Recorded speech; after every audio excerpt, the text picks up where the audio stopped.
Olá, continuando aqui com a nossa aula 6 da disciplina de construções em madeira, a gente vai estar trabalhando com peças tracionadas. Então, a gente vai estar fazendo algumas verificações nas nossas peças tracionadas.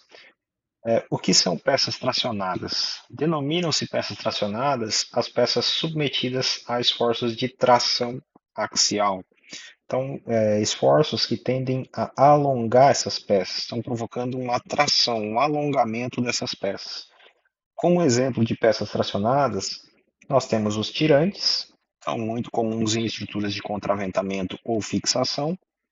Então, eles são elementos responsáveis por estar recebendo um esforço axial de tração devido a carregamentos externos e distribuindo esses carregamentos em relação às demais peças. Da mesma forma, os pendurais de estruturas de cobertura, estrutura de contraventamento, hastes de treliça. Então, aqui uma série de tipos de estrutura que podem estar recebendo esses esforços cisalhantes. Os tirantes também são comuns em estruturas de pontes, sejam pontes provisórias ou pontes permanentes. Então, aqui para cargas verticais, nós temos a adição de tirantes para fazer essa estrutura subir. Então, a gente aplica uma tração nesses cabos que vão estar tendendo a elevar. A resultante desses dois cabos tende a aplicar uma força de compressão nesse cabo, que eventualmente vai estar servindo como um apoio para esse elemento horizontal que está recebendo o carregamento. Então aqui tem uma visão mais detalhada dessas estruturas de contraventamento. Então aqui para essas cargas de vento horizontais, nós temos esse esforço de tração sendo transportado por esses elementos diagonais. Tá aqui o mesmo caso para os nossos elementos de treliças de cobertura. Então, aqui para esse carregamento vertical, nós temos carregamentos de tração em ambas as direções. Então, aqui com a relação a peças tracionadas, nós temos algumas situações comuns. Então, nós temos a peça com tração axial centrada. Então, isso aqui a gente tem basicamente em peças inteiras. Então, imagine uma seção intermediária de uma peça submetida a um esforço de tração. Esse carregamento está passando exatamente no centro de gravidade desse elemento. E nós podemos ter também as trações excêntricas. Então, aonde que a gente pode ter essas trações excêntricas? Provocadas geralmente nas seções externas, ligações extremas da peça. Então, um caso que pode ter uma tração excêntrica seria uma seção onde a gente realizou um corte para fixação de um entalhe, por exemplo. Então, o que acontece? Essa tensão normal não mais estará passando pelo centro de gravidade dessa peça, da peça original, né? Mas sim a partir de uma nova linha correspondente ao novo centro de gravidade. Então, aqui seria um caso onde a gente tem uma atração excêntrica. Se nós temos excentricidade, ou seja, nós temos força e distância, o que acontece? Nós temos momento, nós temos rotação ou flexão, como preferir. Além desses casos de tração pura, nós temos também os casos de flexotração. Então, o que são esses casos de flexotração? Imagine que a gente está aplicando em um elemento horizontal um carregamento distribuído. O que acontece com esse elemento? A gente está considerando aqui que ele está biapoiado, né? Nós temos dois pilares de apoio. Com a aplicação desse carregamento, esse elemento tende a se deformar. E essa deformação vai provocar o chamado comportamento de flexão. O que é essa flexão? Ela vai flexionar esse elemento, vai aplicar uma deformação devido ao carregamento. Então, o que acontece? Na parcela superior à linha neutra, chamada linha central da nossa peça, nós temos um encurtamento das fibras da peça, uma redução no comprimento. Na parte inferior, isso, claro, para um caso de carregamento distribuído, para uma peça biapoiada, né? Nós temos um alongamento dessas fibras. Então, acima da nossa linha do centro de gravidade, nós temos compressão e abaixo nós temos esforços de tração. Então, esse é o chamado comportamento de flexão, tranquilo? Isso a gente vai ver mais para frente no dimensionamento de vigas. Então, as peças solicitadas à tração, tração simples, são dimensionadas com base na área da seção líquida. O que é essa área da seção líquida? Imagine um caso onde a gente está trabalhando com uma ligação por entalhe, lá do exemplo da aula 5. O que acontecia naquela ligação por entalhe? Nós tínhamos uma redução na área. Nós tirávamos um pedaço dessa área original para a realização do entalhe. Então, nós tínhamos uma área reduzida. Então, essa área reduzida corresponde à nossa área líquida. A área bruta seria a área total daquela seção antes de a gente realizar o corte, e a área líquida vai ser a área efetiva que vai estar trabalhando com os esforços de tração da nossa estrutura. Então, aqui, para os nossos esforços de tração, nós precisamos que a resistência à tração de cálculo dessa madeira seja maior que a tensão de tração solicitante da madeira. E o que é tensão? Tensão é força dividido por área. Então, a gente precisa que a força, a força de cálculo já majorada, dividida pela área da nossa seção líquida, seja menor que a nossa tensão resistente. Então, aqui a nossa área líquida é obtida deduzindo-se da área bruta, então a área original da seção, as áreas projetadas com furos realizados na madeira ou entalhe. Então, todas as áreas que a gente perdeu na nossa seção transversal. Então, de acordo com a NBR 7190, os furos em peças tracionadas podem ser desprezados desde que não ultrapassem 10% da área bruta. Por que a gente pode desprezar até 10% da seção? Porque a gente tem nossos coeficientes de segurança. Então, gama W, Kmod 1, Kmod 2 e a majoração do carregamento. Dependendo do tipo de carregamento, 1,3, 1,2 ou 1,4. Então, com ligações de pregos e parafusos, ocorrem de forma bastante similar. Então, nas ligações por pregos, nós precisamos descontar a área igual ao diâmetro do prego. Então, aqui, basicamente, se a gente passar uma seção de corte exatamente aqui, o que nós podemos observar? Nós vamos observar essa seção aqui. Então, esse D' corresponde ao diâmetro do prego. Já ligações parafusadas, como nas ligações parafusadas a gente precisa realizar a perfuração com uma determinada folga para não danificar a rosca desse parafuso, então a gente desconta a área relativa à largura do parafuso mais a folga.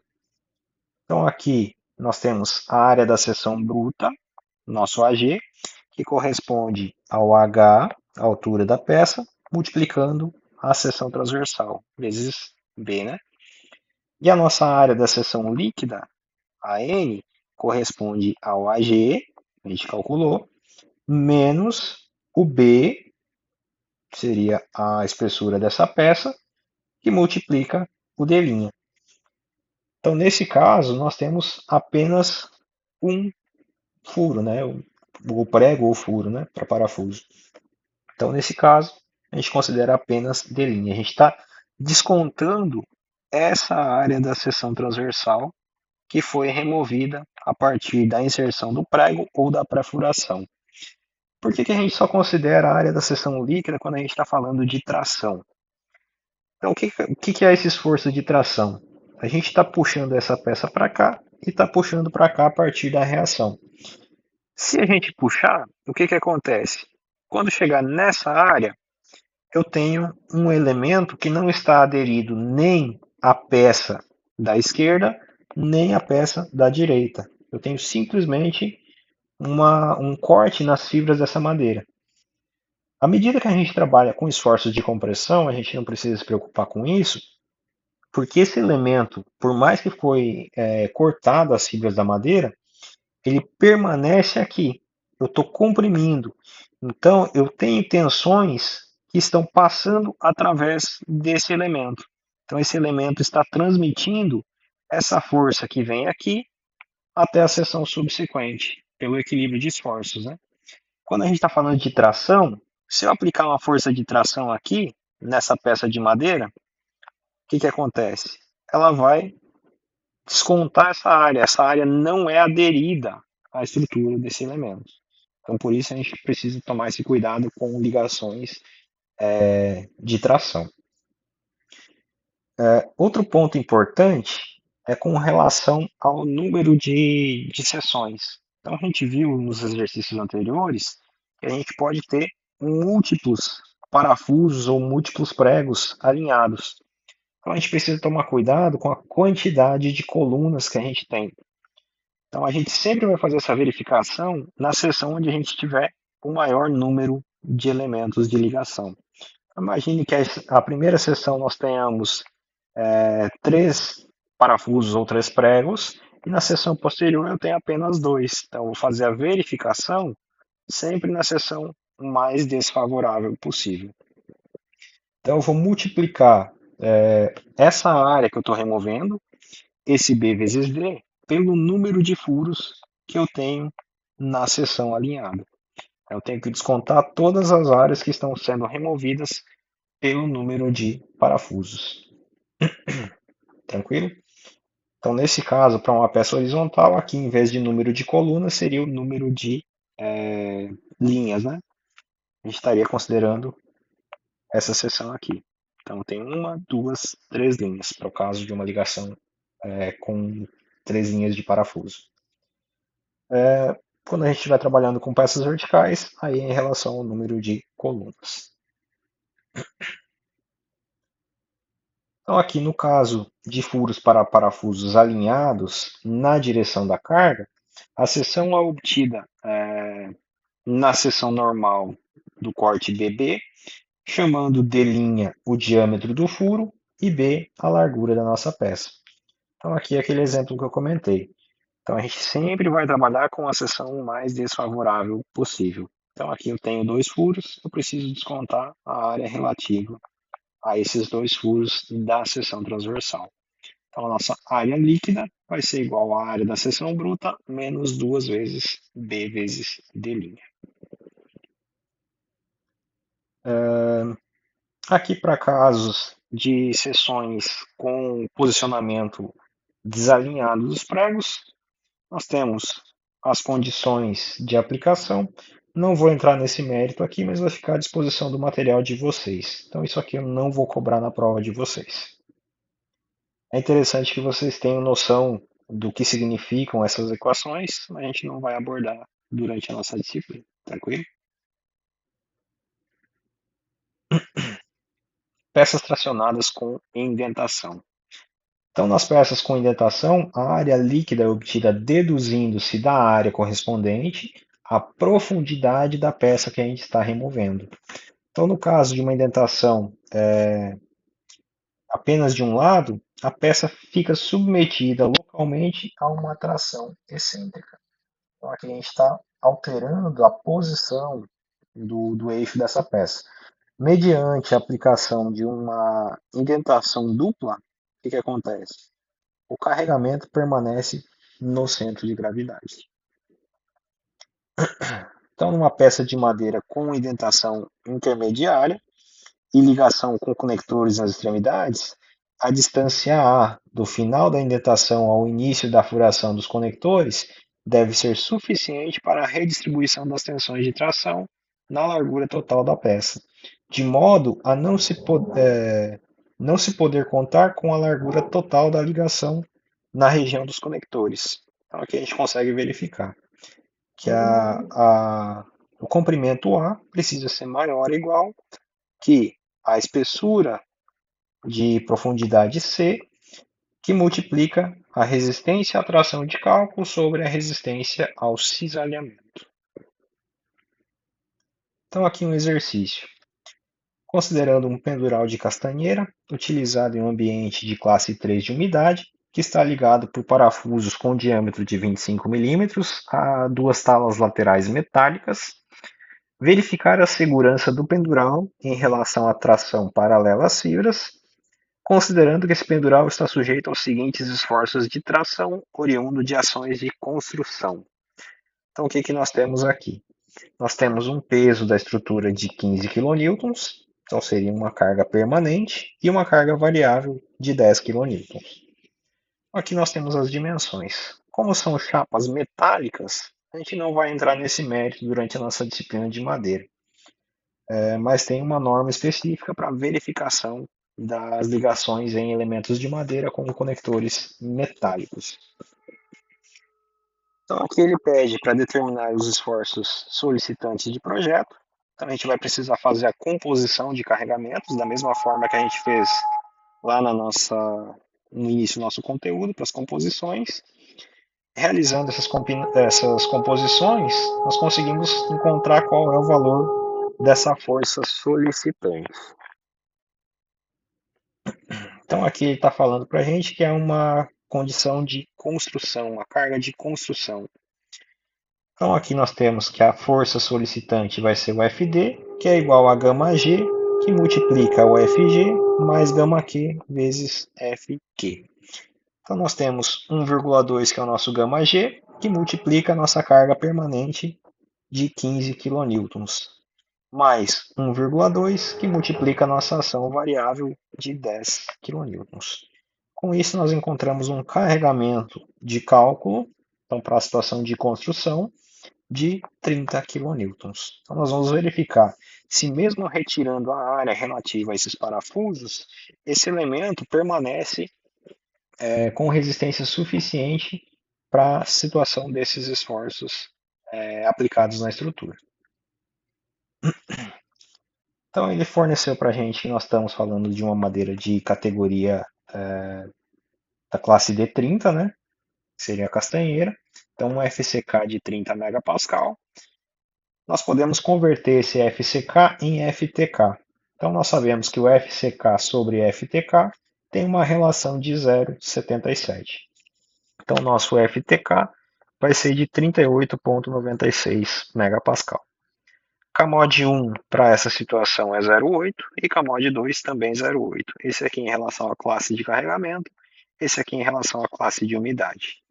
Situação normal, Camod, ou melhor, gama W igual a 1,4.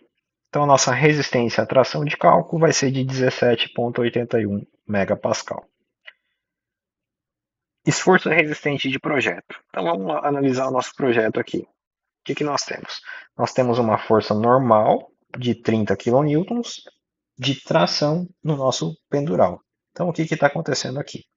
Nós temos 4 parafusos conectados a essa estrutura. Então, se nós analisarmos uma seção de corte, o que está acontecendo?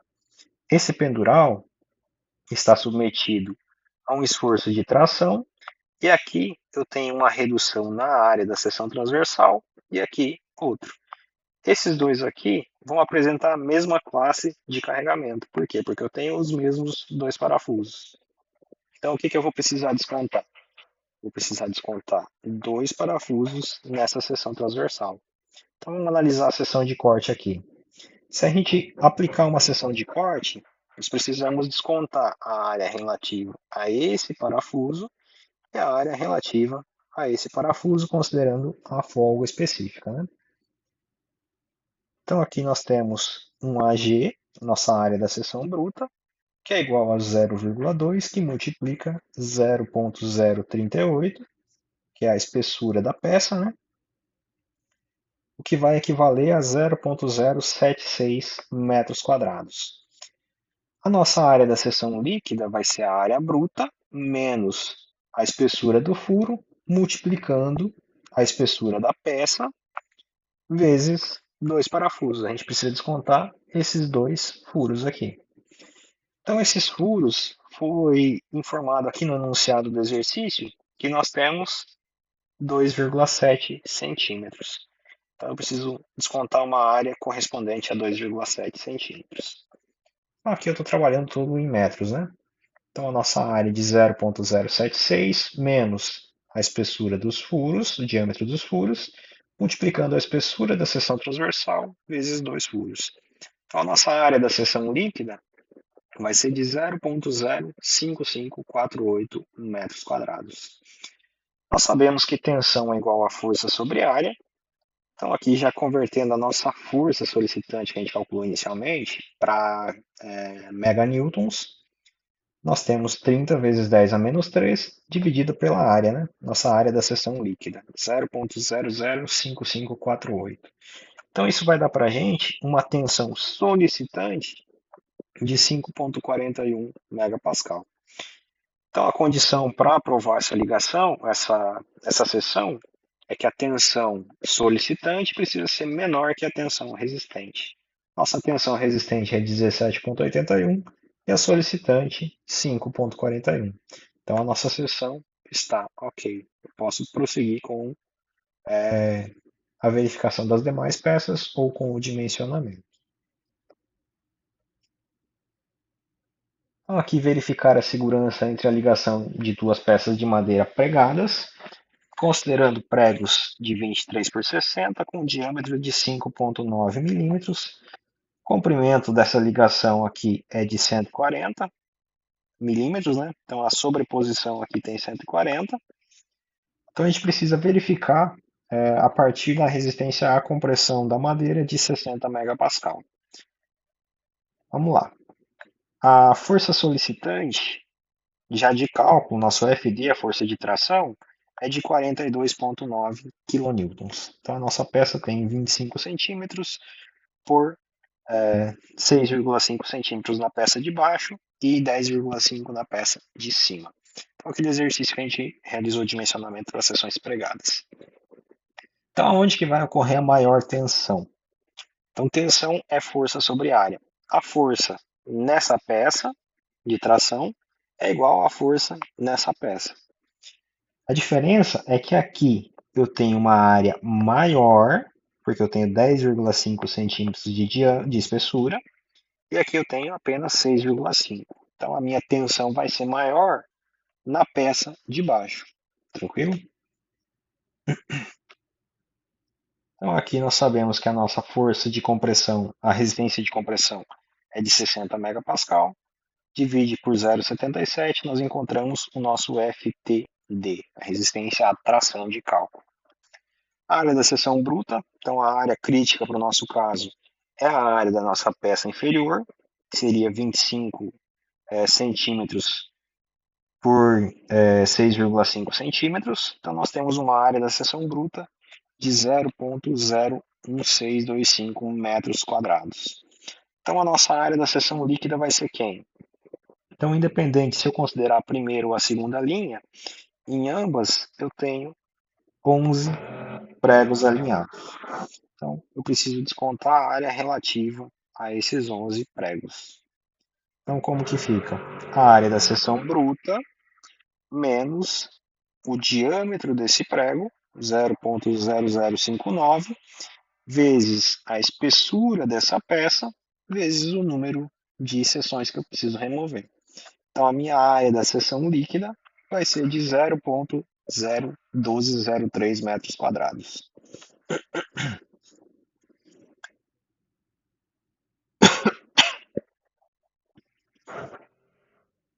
Então, continuando aqui, tensão vai ser aqui então de 42,9 vezes 10 a menos 3.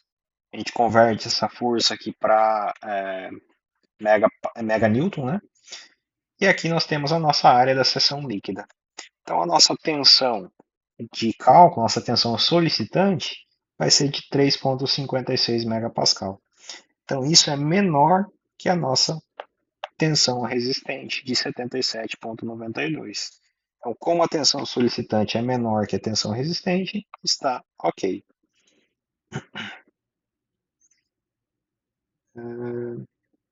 Isso aqui é relativo a outro exercício. Ah, não. Esse aqui é relativo à área da peça maior. Então, aqui só para verificação, né?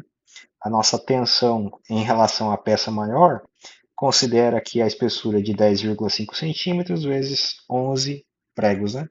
Então, aqui nós temos uma área de 0,0194 metros quadrados, a área da seção líquida.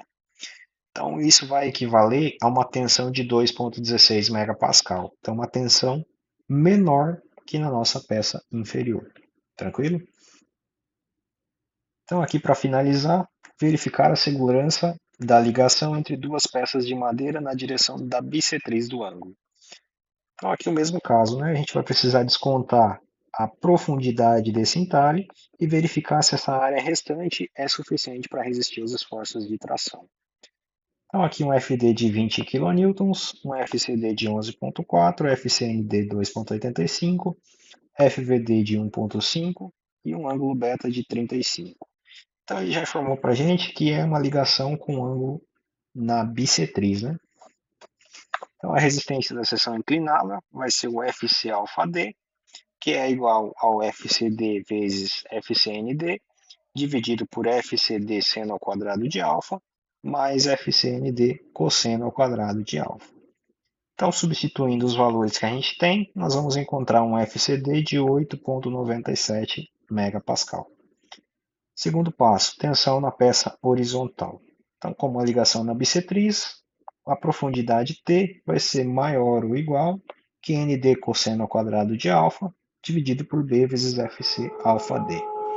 Então, substituindo os valores, nós encontramos que a profundidade T precisa ser maior que 0,027 metros, ou 2,7 centímetros. Então, atende a dimensão mínima de 2 centímetros e também a correspondente H sobre 4, né? Então, aqui a gente está considerando uma peça com 22,5. Então, com relação ao comprimento, substituindo os valores, nós vamos precisar de um comprimento de 14,56 centímetros. Então, aqui a nossa área da seção bruta corresponde à nossa seção transversal total, 7,5 por 22,5 centímetros. Então, a nossa área bruta vai equivaler a 0,016875 metros quadrados. A área da seção líquida vai ser a área da seção bruta menos a profundidade do entalhe vezes a espessura B. Então, aqui nós temos uma área da seção líquida equivalente a 0,01485 metros quadrados. Tensão é igual a força sobre área. Então, a gente precisa decompor essa força inclinada na direção da nossa seção transversal. Então, aqui seria 20 cosseno de 35 graus para a gente encontrar a componente horizontal dessa força. Então, aqui nós temos 20 vezes 10 a menos 3. Para converter isso aqui já para meganewton, cosseno de 35 dividido pela área da seção líquida. Então, aqui nós vamos encontrar uma tensão solicitante de 1,10 megapascal. Nós sabemos que a resistência à compressão sobre a resistência à tração equivale a 0,77. Nós temos o FCD da peça de madeira dividido por 0,77. Nós temos um FTD, resistência da seção de projeto, de 14,8. Então, a nossa resistência, FTD, é maior que a tensão solicitante. Então, esse dimensionamento também está ok.